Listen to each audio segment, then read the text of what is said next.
소득세는 간단하게 저희가 종합소득, 퇴직, 양도소 이렇게 구분이 되고요. 종합소득은 이 이자, 배당, 사업, 근로, 연금, 기타를 다 합산해서 종합과세를 하지만 퇴직과 양도는 따로 냅니다. 따로. 세율도 다르고 합산하지 않는다는 특징이 있고요. 종합소득 중에서는 특징적인 것은 분리과세, 합산하지 않는 소득들이 일부 있습니다. 특징적인 것들이 원천징수만으로 과세가 끝나는 세금들이 몇 개 있는데요. 일용근로소득, 그리고 2천만 원 이하 금융소득, 이자 예금에서 100만 원 발생하시면 거기서 15.4% 떼고 주는 건데 그 돈은 영영 못 돌려받는 돈입니다. 그리고 복권소득, 그리고 연금이나 기타는 소액인 경우에는 기본적으로는 이제 원천징수로 끝나는데 본인이 원하면 종합과세를 신청할 수 있습니다. 종합 소득세에 대한 계산 방법은 앞서 부업빈세랑 동일합니다. 소득세도 OECD랑 비교하면 약 5%의 차이가 있고요. 이거를 금액으로 계산하면 70조입니다. 굉장히 큰 금액이고 사실은 이렇게만 보면 우리나라 세수 부족의 핵심은 다 여기에 있는 것 같습니다.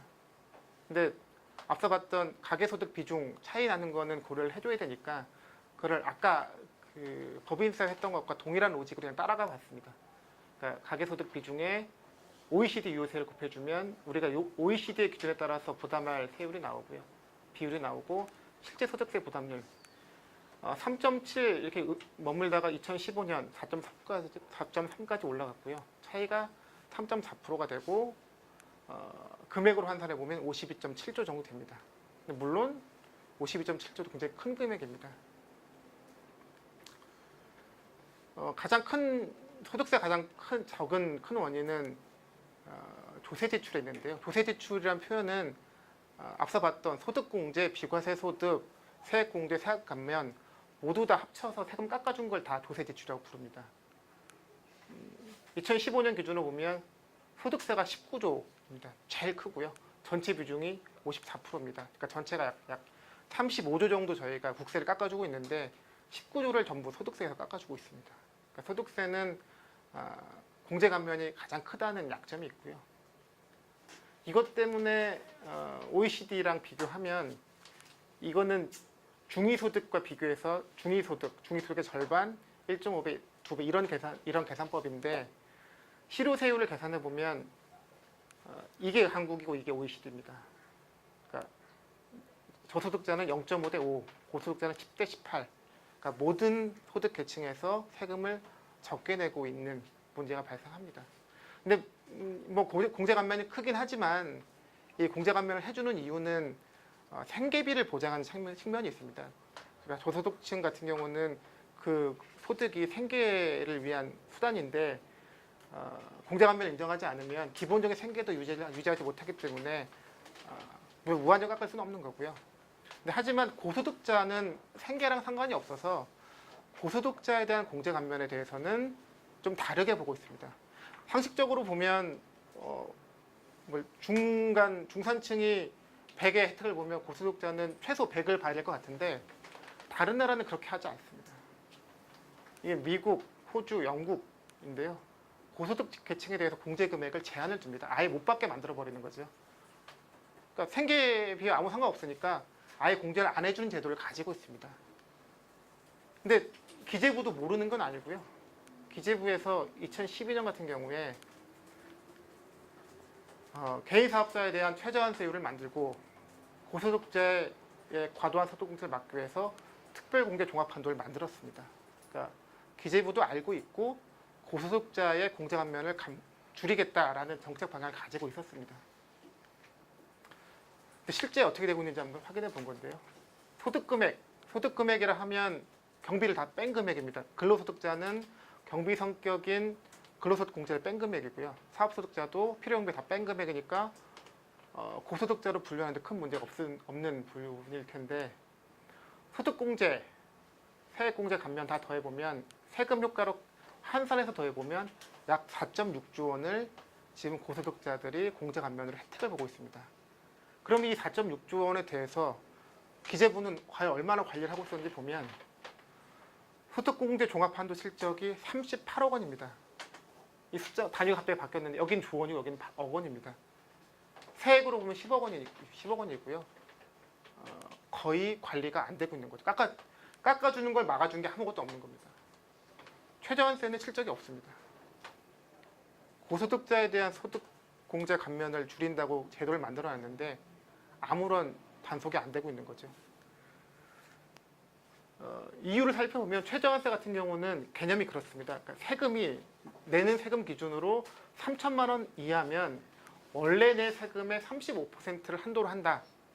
말을 뒤집으면 65%까지 감면받는 건 봐주고 35%도 안 낸다. 30%, 20% 그거 내는 거는 관리하겠다. 그런 의미입니다. 3천만 원을 초과하면 45%가 기준이니까 55% 그러니까 공제 감면 아무것도 없었다고 하면 내야 될 세금의 55% 깎아주는 것까지 인정해주고 다시 5%도 안 내면 잡겠다는 게 이 최저한세 제도의 구조인데 우리나라 소득세 감면율을 전체 소득세 납부액과 조세 지출이 깎아주는 금액이니까 두 개를 가지고 역산해 보면 대략 24%, 25% 수준입니다. 그러니까 소득세가 깎아주는 금액이 많긴 하지만 대략적으로 낼 세금이 100이면 25 깎아주고 75 내고 있었던 거죠. 그런데 최저한세 비율을 35, 45에 설정하니 잡을 수가 없습니다. 잡을 수가. 사실상 잡지 않겠다고 제도를 만들어낸 셈이고요. 그래서 최저한세 제도는 손봐야 될 때가 많은데요. 제가 보기엔 목표는 선진국 하고 있는 거 본다고 하면 4.6조 원에서 50%는 회수를 해야 될 거로 보고요. 지금 소득공제 종합한도가 효과가 없어진 이유 중에 하나는 잘 아시는 것처럼 세액공제로 많이 바뀌었습니다. 그러니까 소득공제 종합한도 이제 더 이상 의미가 없는 제도고 그렇다고 하면 지금 최저한세 제도가 사업소득에만 적용되고 있는데 전체 종합소득으로 확대를 하고 적용 비율은 35, 45 할 게 아니라 90%쯤 올려야 그래야 한 절반 정도 회수가 됩니다. 기재부가 고소득자 공제 감면 관리하겠다고 제도를 말을 그렇게 했으면 그에 걸맞는 제도를 운용해야 될 거고요. 최저한세 제도를 실질적인 효과가 나도록 개편하는 게 우선일 것 같습니다. 소득세 다음 부분은 자영업자 부분이고요.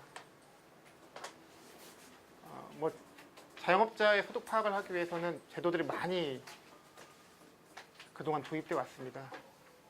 근데 최근에 들어온 제도 중에 하나가 성실 신고 확인 제도라는 게 있는데요.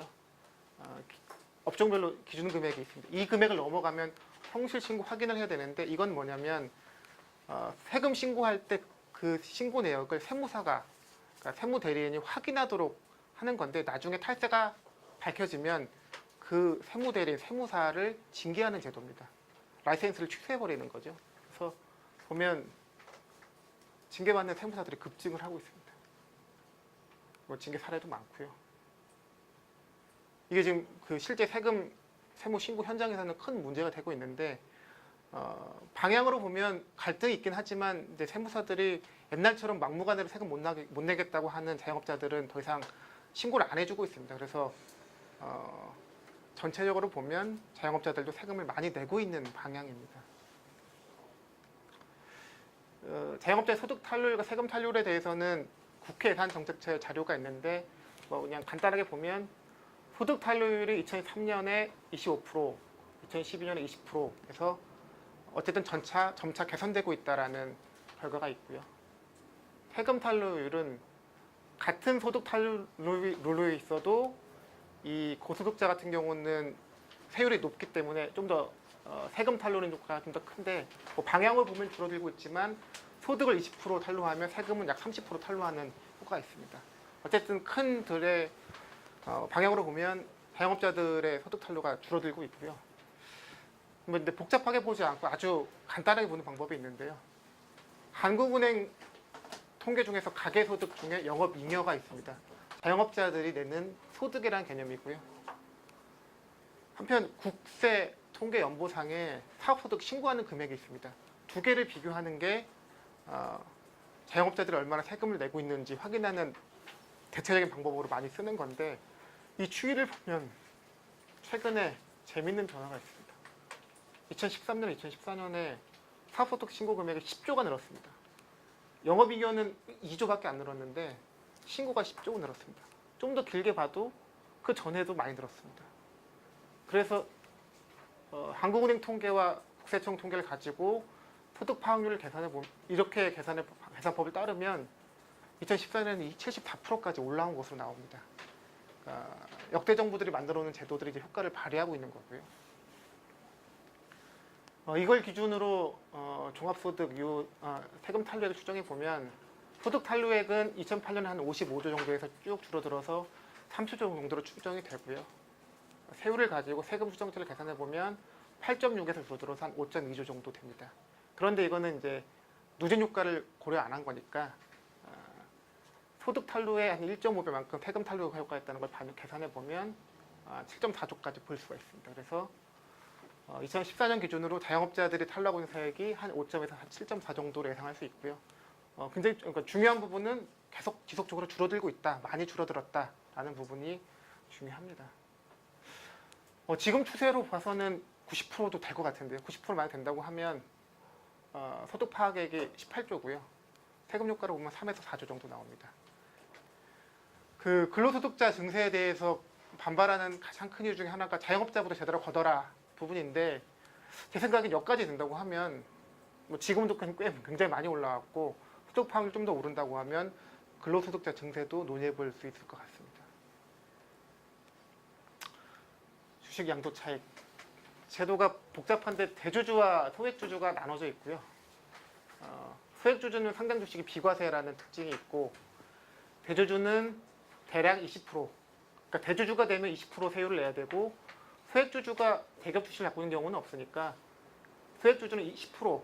그런데 상장 주식은 비과세라는 제도가 저희 주식 양도 차익 과세 체계의 핵심입니다. 그럼 대주주가 누구인지가 중요한데요.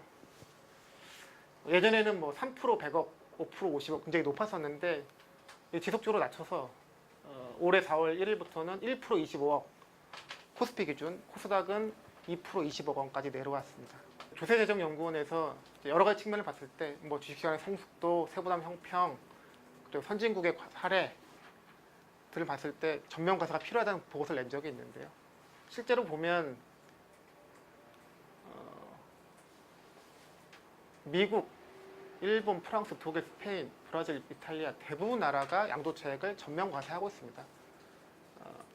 우리는 뭐 그리스, 태국, 말레이시아 이런 나라들과 같이 있는 상황이고요. 그래서 이제 사실 주식 양도차익 과세는 전면 과세가 필요하다는 의견이 여러 번 나왔었는데 그 의견이 나왔을 때 게시판에 어떤 글이 실렸냐면 국가가 도둑이네. 임직원 과장 차장 전원 사퇴해라.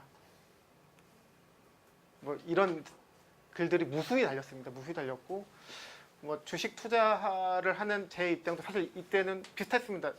저걸 무슨 생각으로 저걸 떼가려고 하나. 근데 이거를 과세하려면 이 심리를 돌파할 수 있는 기준이 필요하다고 생각이 들었고요. 그래서 만들어놓은 방법인데요. 지금 과세한 방법을 간단하게 설명드리면 대주주가 상반기 20억 벌고 하반기에 10억 손실 보면 합산해서 10억 원에 대해서만 이를테면 20% 2억 원 냅니다. 이걸 다른 의미로 보면 20% 냈다가 20% 환급받아서 2억 원 납부한 동일하거든요. 4억 냈다가 2억 돌려받아서 소액 투자자도 똑같을 겁니다. 4천만 원 이득 보고 하반기에 3천만 원 손실 보면 1,000만 원에 대해서 200만 원만 납부하게 될 거고 이걸 효과로 보면 800만 원 냈다 600만 원 돌려받는 효과입니다. 근데 이게 1년 이내만 합산이 되는 문제가 있고요.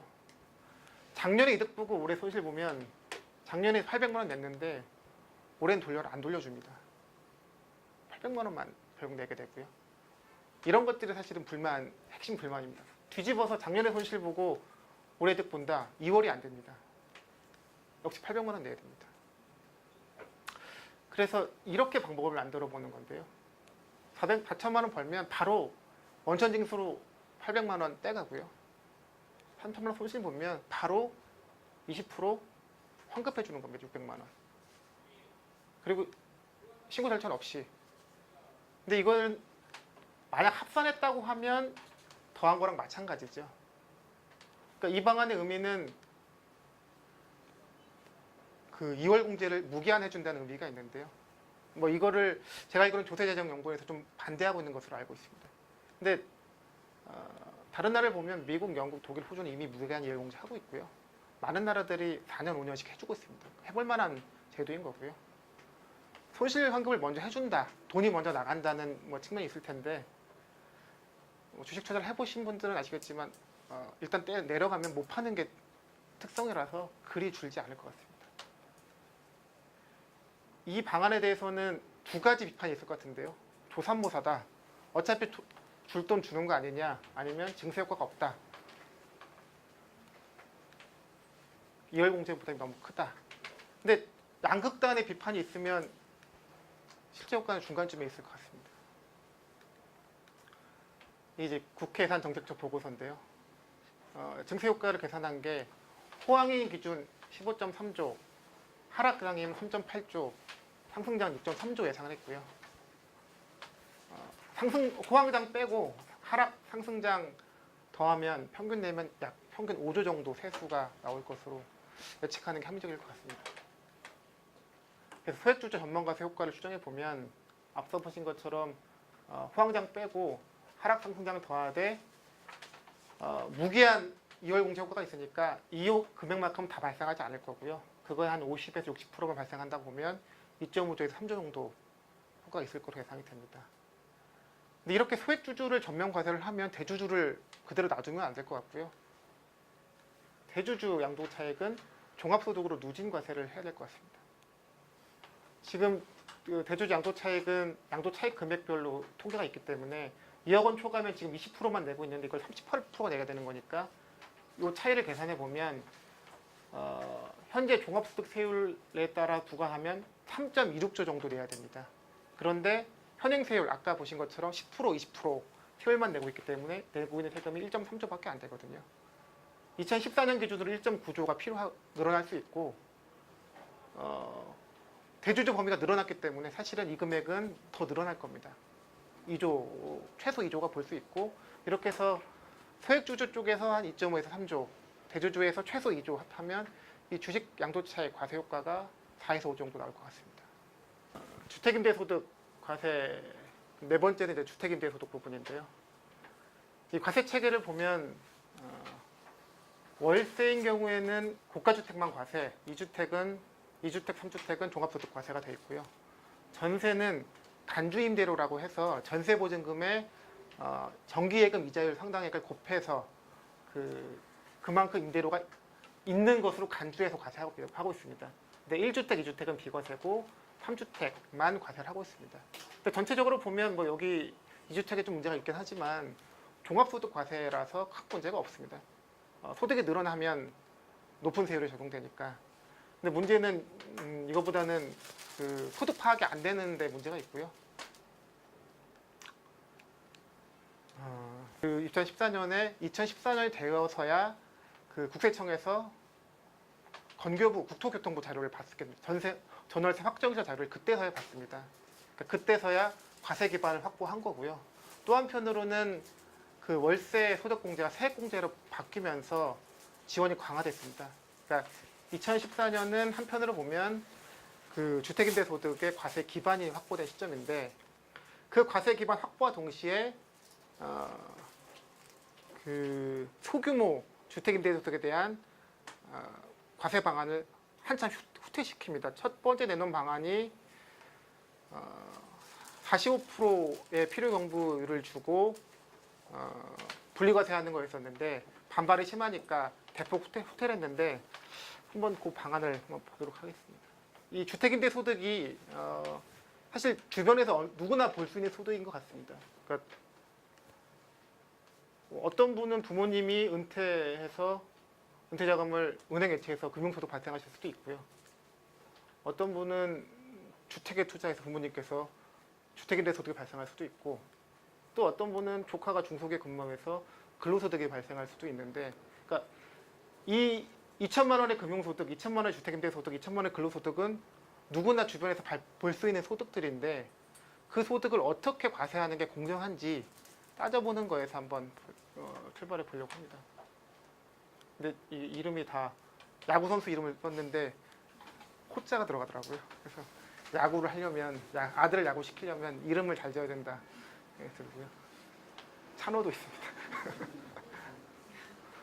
세 가지 소득을 2천만 원씩 발생한다고 가정해서 현재 과세체계, 정부에서 수차례 후퇴해서 만들어낸 과세체계하고 비교를 해보면 근로소득자는 쭉 내려가서 2천만 원대에서 15만 원 냅니다.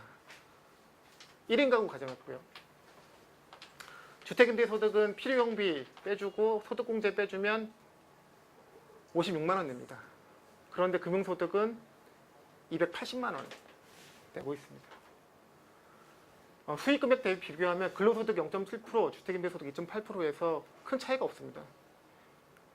주택임대소득이 금융소득보다는 좀 세부담이 적어야 되긴 하지만 근로소득과 비교할 문제는 아닌 것 같습니다.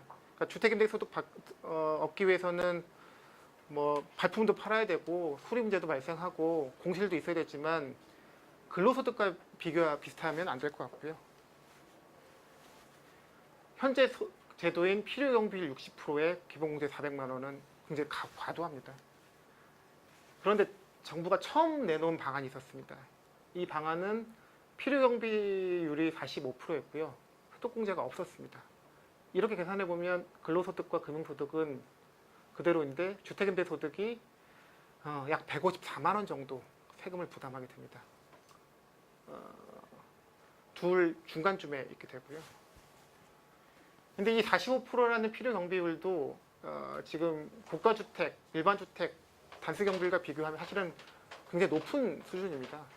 그럼 이 정도 필요경비를 인정해 준다고 하면 이 근로소득과 금융소득 중간쯤에 있는 현재 아닌 당초 정부가 만들어 놓은 방안이 그나마 합리적이라는 생각이 들고요.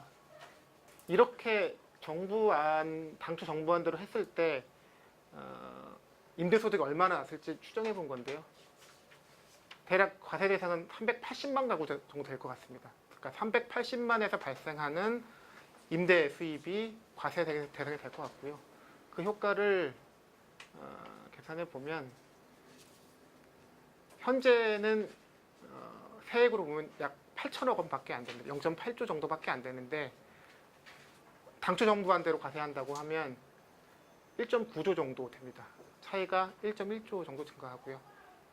그러니까 그 소득 파괴를 할 수 있는, 그러니까 과세 기반을 확보할 수 있는 조치를 하면서 제도를 잘못 만들어서 많은 세금이 1조 원 정도 세금이 새가 나가는 현상이고요. 이 부분은 당초 정부안으로 과세한다고 하면 1에서 2조 정도. 그리고 45%의 경비율이 좀 과도한다는 점에서 만약 35% 경비율을 바꾼다고 하면 약 2.3조 정도까지 올라갈 수 있습니다.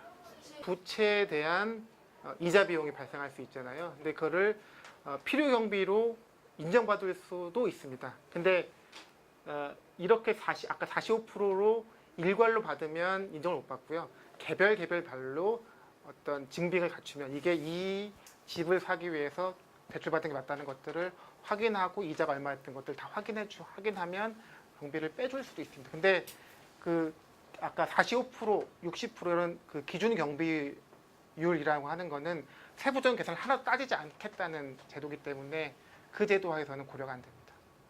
소득세 4가지 항목이었습니다. 고소득자 공제 감면 쪽 4.6조 절반 줄이면 2에서 3조고요. 자영업자 소득 파악률 추가적으로 개선하면 3에서 4조. 주식 양도 차익을 토액주주 전면 과세하고 기존 대주주는 종합소득과세로 변경하면 4에서 5조. 뭐 종교인은 뭐 데이터는 없지만 어쨌든 주택임대소득 종교인까지 소득이 있으면 과세하는 원칙을 적용하면 1에서 2조. 그래서 총 10에서 14조 정도 소득세에서 뭐 증세라기보다는 소득이 있으면 과세한다는 원칙을 예외 없이 적용하면 이 정도 세금이 나오고 2015년에 저희가 4.3% GDP 대비였기 때문에 10조면 0.7%니까 뭐 5%가 넘을 것 같습니다. 여기까지가 소득세입니다. 뭐 결론은 재산세가 OECD에 비교해서 많아 보이지만 이거를 거래세, 보유세, 기타로 쪼개보면 실제 보유세는 0.8%밖에 안 되는 거고요. 많지가 않습니다. OECD 평균이 1%가 넘는 거에 비교하면 보유세만 따지면 OECD보다 많지가 않습니다. 특히 GDP 대비 부동산 가격이 비싼 나라는 싼 나라에 비해서 그 부동산 보유세를 과세를 강화하지 않으면 돈이 점점 더 부동산에 몰린다는 악순환이 되기 때문에 GDP를 기준으로 할 게 아니라 사실은 부동산 시가총액을 기준으로 판단을 해야 되고요. PIR이라는 개념이 그 소득 대비 그 자산 가격 비율인데 선진국이 대충 2에서 3인데 우리나라 계산해 보면 실거래가가 9천조가 넘습니다. 비과세를 포함하면. 저희 GDP가 1,500조니까 우리는 PIR이 6이고요. 과세만 따져도 4.5입니다. 뭐 앞에서 비정상인 국가로 예를 들었던 나라가 대한민국인 거고요. 보유세가 너무 높습니다. 그래서 보유세를 정상화하기 위한 1단계는 서민 증세만큼 올리지 않는 거고요. 담배세가 올라간 금액이 1년 사이에 3.6조, 비율로는 51%라서 딱 보유세도 그만큼만 올리자. 이게 1단계 대안이고요. 부동산 보유세를 전체적으로 보면 12.5조를 내고 있는데 실효세율이 지방세 0.37, 국세 0.05 정도 됩니다. 근데 보유세도 이명박 정부에서 감세를 아주 많이 한 부분이고요. 율도 낮췄고 공정시장 가액비율이라고 해서 공시지가 대비 적용하는 비율도 낮췄습니다. 그래서 보유세 원상회복은 공정시장 가액비율을 100%로 하는 게 될 텐데요. 1단계 증세를 그러니까 과세표준 그러니까 공정시장 가액비율을 100%로만 하면 늘어난 세금이 7.5조고요. 실거래가까지 반영을 하면 공시지가 실거래가도 차이가 있기 때문에 반영을 하면 11.2조입니다. 그러니까 부동산 보유세를 그냥 실거래가, 시장에서 거래되는 가격으로만 현재 세율대로 부과를 해도 18조 원에 올릴 여지가 있기 때문에 뭐 부동산 보유세에 대해서는 담배세 올리는 만큼만 지속적으로 올려줘도 많은 세금이 확보될 것 같습니다. 그래서 법인세 납부해 보신 것처럼 10조, 소득세도 약 10조, 부동산 보유세는 1단계가 담배세 인상만큼 원상회복, 이 6조인데 이걸 해도 이명박 정부의 감세는 회복이 안 됩니다.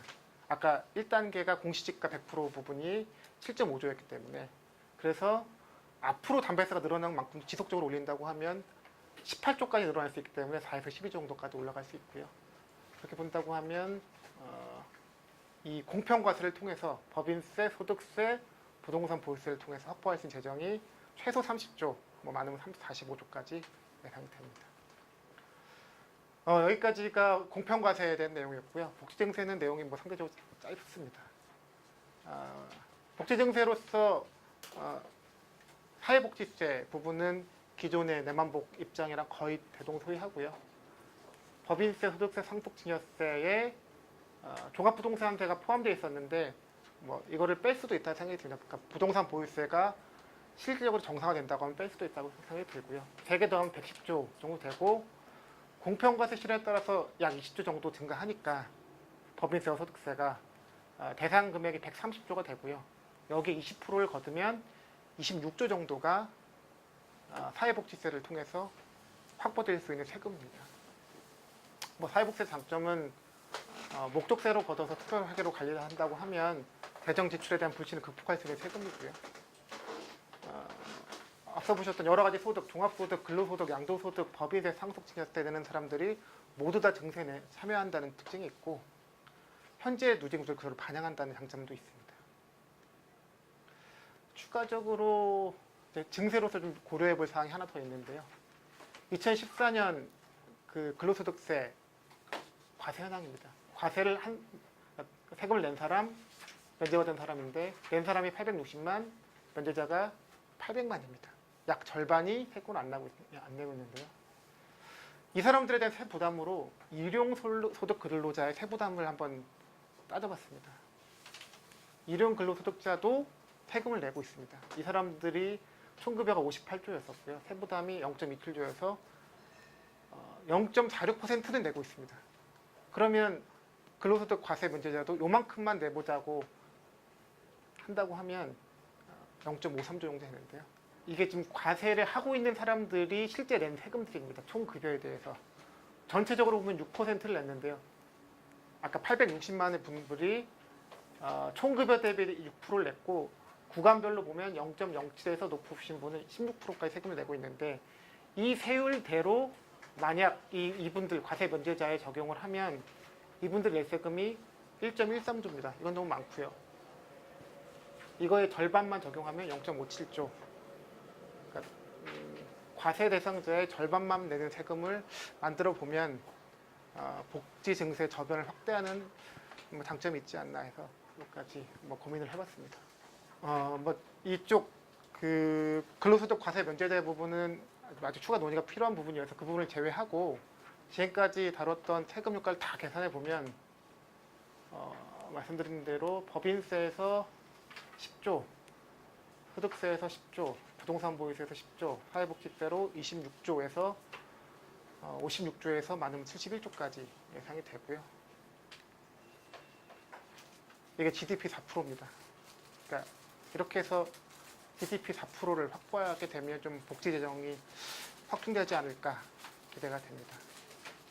여기 아까 원래는 여기까지만 보여드리고 이 200원이 마지막 한 대사입니다. 땅 10마지기를 가진 자에게 땅 10선을 받고 한 마지기 가진 자에게 쌀 한 선 받았으니까 이게 차별이냐. 이 정도의 세금 지금 내는 방안은 과거 대동법을 시행했던 수준의 조세 정의를 구현한 방안이 아닌가 싶습니다. 감사합니다.